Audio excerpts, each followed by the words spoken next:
India is always an active participant in Human Development Index. Why? Because our aim is not just about securing the ranks or spots, but our aim is to understand how we can make the life of people better. Probably, if you now look into India, this is the best country in the world which is able to provide maximum employment to people across the globe. Factor of knowledge and understanding is not just from the educational qualification. It's also from understanding the nature, understanding the surroundings, the environment where you live in.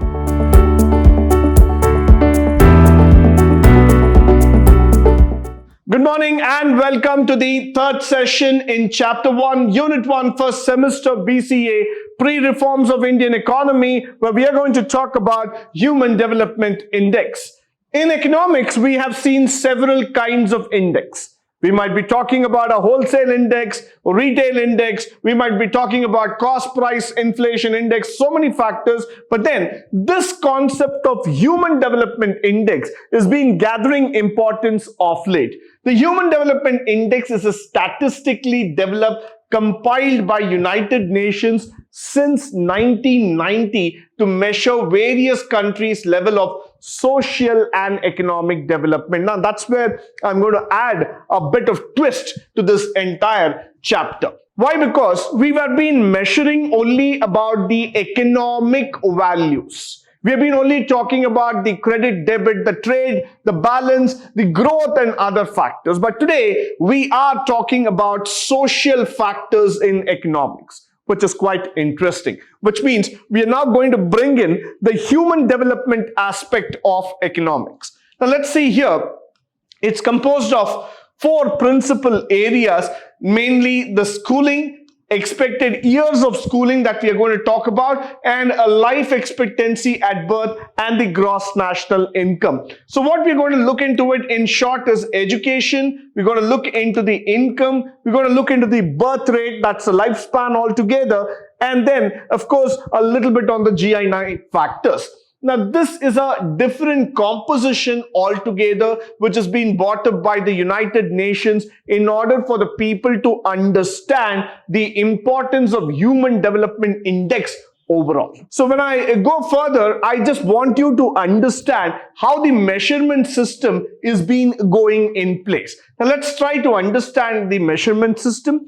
And this measurement is applicable for each and every country across the globe. So definitely when United Nations came up with this index, they had kept in mind the various countries of the world, including that of the underdeveloped countries, the developed and the developing countries, and there has been a benchmark that has been created. Now, the HDI was to be in terms of emphasizing the people and their capabilities. Let us pause here for a minute. Why? Because we're going to talk about people. Definitely, yes, that's where the nation comprises of, and the capability. So this is something new that we are going to look into.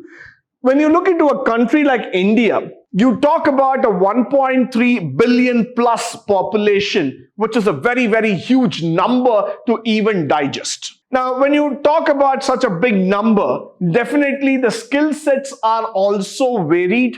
They are completely diverse in nature, and everybody has got a unique set of talent to be displayed. So for a country like India, when I'm going to measure the Human Development Index, the exercise is not going to be that easy. It is definitely going to be complicated. It is going to go in a long circle altogether. It's going to go in a very, very big way, in a big manner, trying to assess the development alone. But nevertheless, India is always an active participant in Human Development Index. Why? Because our aim is not just about securing the ranks or spots, but our aim is to understand how we can make the life of people better. So there was a time in the last 15-20 years where we have been speaking about the capability factor, where we have been talking about the ability, the skills and talents that needs to be projected before. This is the right time, I would say, where the government of India has taken the stand of understanding and moving further in terms of the developmental activity. So definitely, this is one of the most important factor that I can ever talk about in terms of the Human Development Index.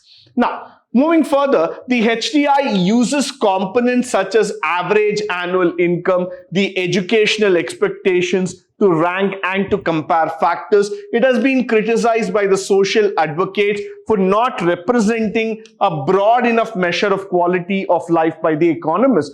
Now, why? Because if you're going to consider or if you're going to compare Finland versus India, now, there are the broader comparisons that have to be taken into picture. You cannot just do a head-on-head comparison between these two countries. Why? Because the culture, the caste, creed, religion, the various factors that governs India is totally different from that of the lifestyle in Finland. So what the economist always felt that you would not be able to get a correct answer, a correct measurement rather. Why? Because each and every country has got a unique lifestyle and culture behind them. So this cannot be made as a common factor. This cannot be laid down as one single benchmark altogether. But nevertheless, what we are trying to do is that go as close as possible in terms of measuring the information that's been presented. So this is definitely a very, very important factor that we are talking about. Now, as you see the world map, there are many countries which are marked in green. There are some countries which are marked in red. Now, that doesn't mean that the red and green is going to just diversify, differentiate and put a rank altogether, but that just says us that there is some potential evaluation that needs to be kept. Now, let's go through the slide altogether to understand better. Now, this is in place to emphasis on individuals, or more precisely on the opportunities to realize satisfying work and lives. Now, evaluating a country's potential for individual human development provides supplementary metric that we have to look into for evaluating the country's level of development, besides what we're going to look, the standard economic or the GDP statistics. So one side, what we were actually measuring was only the GDP and the income factor. Now, we are not just concerned about this. We are also trying to fit in several other ratios apart from GDP, which is going to talk to us or which is going to tell us about the growth factors. So this is definitely quite a challenging aspect that we are talking about. Now, the other thing that we come across in a broad spectrum altogether here is that many countries have shown that development, have shown the progress over the last few years because of the environmental changes, because of the maturity in terms of trade, in terms of lifestyle and other factors. And still, there are countries which are below the par, below the comparison levels. Why? Because they have not been still ranked, they have not got the access to the resources, and they have not been able to progress altogether. Now, moving further, how is it exactly measured? The first thing that we are going to measure here is knowledge and understanding. Now, this is very, very important. How many people in your country have the knowledge and understanding about the system, about the country, about the orders, about the economic sectors, how the lifestyle is being going on? So this factor of knowledge and understanding is not just from the educational qualification. It's also from understanding the nature, understanding the surroundings, the environment where you live in. So this factor is a serious one, which is going to evaluate deeply about each and every citizen and their understanding towards a nation. Followed by, we are also going to talk about the long and healthy life and an acceptable standard of living. Health has always been a priority for many of us. But when you talk about the health factor, the health sector in India, that never rose up, that was never taken up so seriously like how it was taken after the pandemic. Till the pandemic happened, people believed that health is just an optional factor that you keep talking about with your friends or relatives. But after the pandemic, health became the #1 priority for each and every one of us. The very instance, the very thought of survival became a question mark. So today, living a healthy life itself is a very big boon, I would like to say. So HDI definitely would look into it, measuring whether you are able to live a long and healthy life, followed by acceptable standard of living. In India, we know that there is a standard of living, but that standard is not defined. Why do I say this? It's because in India, what we try to do is that we just try to live for today. We just try to live within the four walls of our house, of the society, trying to make everybody believe that we are also living a happy life. But in reality, the problems that is being faced, that is from the public infrastructure, the roads, water, electricity, and so many other factors are unspoken. Or probably even if they are spoken wide enough, the action is less taken. So what happens here is that the geometrical components on which we are talking about are quite complicated. And when you are going to be normalized and going to be measured between the scale of 0 and 1, definitely we don't score that high altogether. So that's how when we measure the HDI, the more you go closer to 1, that means your standard of living is very high. You rank on the top orders of the Human Development Index. Moving further, the health aspect, as I was talking about, this is very, very important, which talks about the life expectancy, the birth of each and every person, how much years which we live, and what are all the components that governs the entire factor here. So the health component is definitely going to speak in volumes about us. So we try to look into it, and you see the life expectancy in India is about 85.3. That's what we have been talking about. Now, education, which is measured in the number of years of schooling that you have undergone, what is the expected level of schooling in your country, how the schooling has been, starting from the primary education to that of secondary to the high school, and finally up to your graduation. In India, we made that schooling compulsory up to the age of 14 years, and now we have tried to extend it to 16 years. We have been trying to make people more literate. We have been trying to make people more skill and talent oriented, but nevertheless, this factor is going to be counted in the HDI scale. Now, how is the HDI measured? The economic metric chosen to represent the standard of living is the GNI per capita income that we are talking about on the purchasing power parity, a very, very common metric that is going to be used to reflect the average income. Now, how much is the average income? Income that is needed to live an ordinary life, but yet a comfortable life where you are able to satisfy all your basic needs. So that is very much important. And the GNI per capita is 75,000, which is equal to 0, whereas the GNI per capita is also 100. Now, you see that up to 1 will be measured at this level and 0 is measured at 100. So if you look at the range, I'm talking about 100 to that of 75,000 is a huge number. It's a huge variation that we are talking about here. Now, the HDI rankings, let's go to understand the rankings here. If you see here, Switzerland, Norway, Iceland, Hong Kong, Australia, all have been on the top 5 in terms of living. In fact, recently I would like to say Netherlands, which has also been on the top, Austria, which is also there on the top. All these countries have been able to develop, have been able to go further. The reason being is that they have been able to give a very good standard of living to their citizens, followed by the higher per capita income. Their purchasing power parity is also very good. Plus, the schooling, health system, everything is on place. Primarily, these are the countries where I would like to say that their systems are so standardized that a person does not have to really take up so much of worry or tension in terms of living in their country. They are more secure. They have a very simple, straightforward life where everything is in place. So for a citizen in these countries, it is not much of complication that includes altogether. Followed by, when we talk about this HDI, we also need to talk about the limitations. Now, what are the limitations that we have been talking about?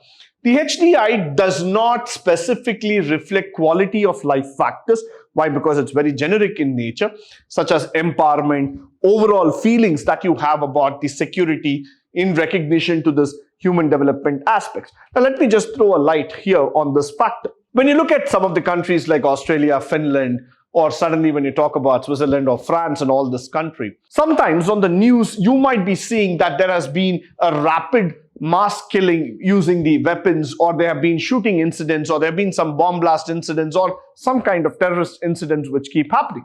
Now, these are all negative news that happen in such a secured country altogether. But when these incidents happen, they suddenly start questioning about the minds of people who feel that this is highly insecure.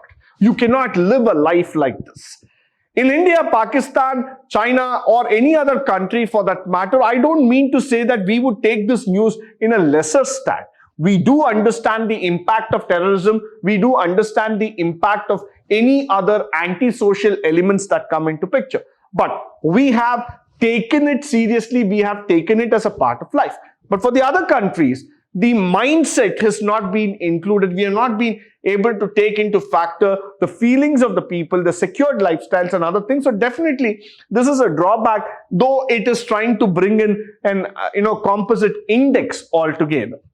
The next one is that examination and evaluation of countries' HDI are best done when for example, when you start looking in the rate of economic growth, expansion of employment opportunities, or the success of initiative taken. So probably if you now look into India, this is the best country in the world which is able to provide maximum employment to people across the globe.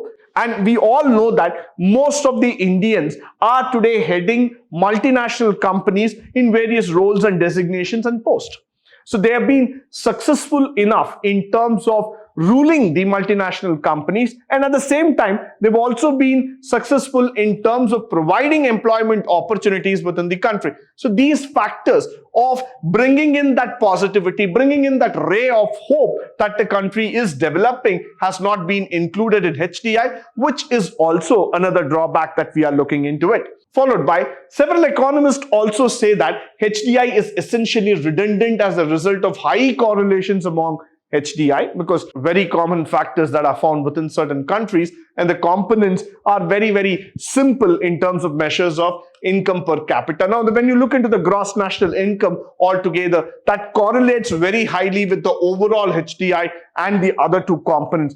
Why I tell you this is that if a nation is already doing good in terms of economic value, in terms of system, in terms of quality of life and living factors, automatically the income would also be high. So this is probably what most of the economists feel, is that it's very simple and it's already preset kind of a situation. So these are some of the limitations that we are noticing in terms of HDI. Followed by, given these strong and consistent correlations, that would be simpler and clear that the per capita income is a direct valuation to your country. So higher the standard of living, higher will be the income. So it's a very, very straight line correlation, and definitely if you start looking into this factor, all these countries and will have organizations which pay very high to their citizens. So automatically the standard of living would also be good, and people would directly get linked in terms of the per capita income. Followed by, is HDI good or bad? So let me just come to that decision stand, saying that is it good or bad? Rather than just making a decision here and pronouncing the verdict, let me go back and say that the higher the HDI, it's better, which means to say that it is essentially a benchmark that needs to be evaluated so that you are able to understand your living standards inside the country. So this is, a measurement that has been taken by United Nations to make their country internally competitive so that you are able to give a better quality of life to the people. Followed by, which I would also like to say here, education, healthcare, living standards, the per capita income, the purchasing power parity, all these things are actually trying to make you understand that these things are mandatory. These things are needed today for you to live a better lifestyle. So it is not just an opportunity, I would say, but it is the need of the hour for a country like India to redefine itself and go up the ladders of the HDI ranking. Now, the bottom line, what is that we have got in conclusion altogether?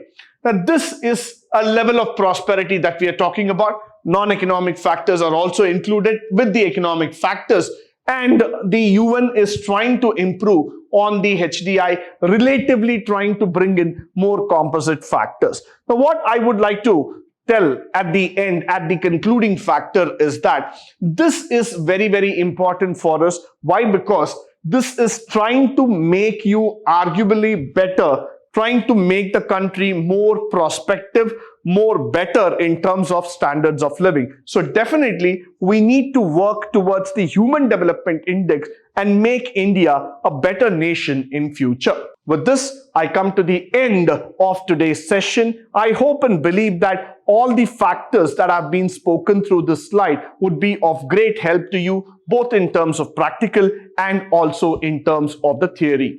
Now, in the upcoming sessions, we would be talking about poverty. We would be talking about the other factors of the economic reforms. But until then, stay tuned, stay blessed, and stay enlightened forever. Thank you once again for joining me today on this wonderful session.